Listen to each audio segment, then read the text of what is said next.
उल्हासनगर महानगरपालिका प्रशासनाच्या विरोधात दिव्यांगांच्या विविध मागण्यांसाठी प्रहार जनशक्ती पक्षाने आज ठिय्या आंदोलन छेडले। उल्हासनगर महानगरपालिकेच्या मुख्य प्रवेशद्वारासमोर दिव्यांग बांधवांनी एकत्र येत जोरदार निदर्शने केली।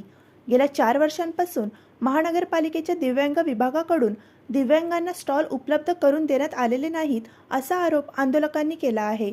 तसेच दिव्यांगांना मिळणारे मानधन देखील अनेक वर्षांपासून वाढवण्यात आलेले नसल्याने दिव्यांगांमध्ये तीव्र नाराजी व्यक्त होत आहे।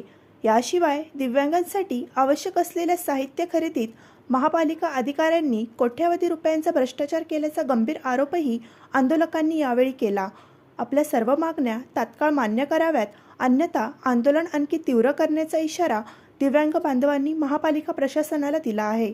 दरम्यान उल्हासनगर महानगरपालिका दिव्यांगांना न्याय कधी देणार असा सवाल या आंदोलनाच्या निमित्ताने उपस्थित होत आहे।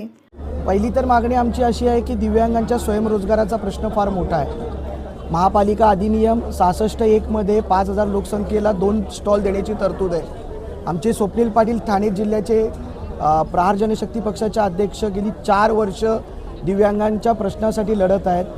4 वर्ष ही मागणी करतोय आम्ही की दिव्यांगांना स्वयंरोजगारासाठी स्टॉल द्या। प्रत्येक वेळा वेगवेगळी कारणं दिली जातात, आचारसंहिता, कधी निवडणुका, इतर कारणं देऊन दिव्यांगांना जो मूलभूत प्रश्न आहे स्वयंरोजगाराचा त्यापासून डावललं जातं। दुसरी गोष्ट आहे की दिव्यांगांचा निधी जो आता 2200 रुपये दिला जातो, 2200 निधीमध्ये दिव्यांगांनी कसं जगायचं? इथे महापालिका फार मोठा इथे भ्रष्टाचार करतो। 800 रुपयाची काठी येथील महानगरपालिकेच्या कर्मचारी अधिकाऱ्यांनी 12000 रुपयाला घेतली आणि ते महापालिकेने मान्य केलं आहे की ते भ्रष्टाचार झाला आहे। पण आता वाट कशाची पाहतायत? तर शासनाची। कारण की ते अधिकारी ज्यांनी भ्रष्टाचार केले ते डेप्युटेशनवर आले होते आणि जोपर्यंत म्हणे शासन मान्यता देत नाही तोपर्यंत आम्ही गुन्हा दाखल करणार नाही। म्हणजे आज ज्याला 2 हात नाही आहे, 2 पाय नाही आहे, त्यांचं पण या लोकांनी खायचं सोडलं नाही।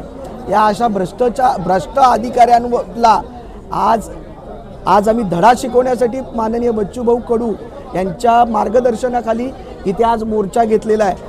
जोपर्यंत आम्हाला ठोस निर्णय मिळत नाही तोपर्यंत आम्ही इथून हलणार नाही आहोत। अधिवेशन चालू आहे, काही अधिवेशनाची कामं सांगून मॅडम मंत्रालयात आहेत असं आम्हाला त्यांच्या खालच्या अधिकाऱ्यांनी सांगितलं आहे। मॅडम येत नाही आहे, जोपर्यंत आम्हाला ठोस निर्णय मिळत नाही तोपर्यंत आम्ही महापालिकेचं गेट सोडणार नाही आहोत।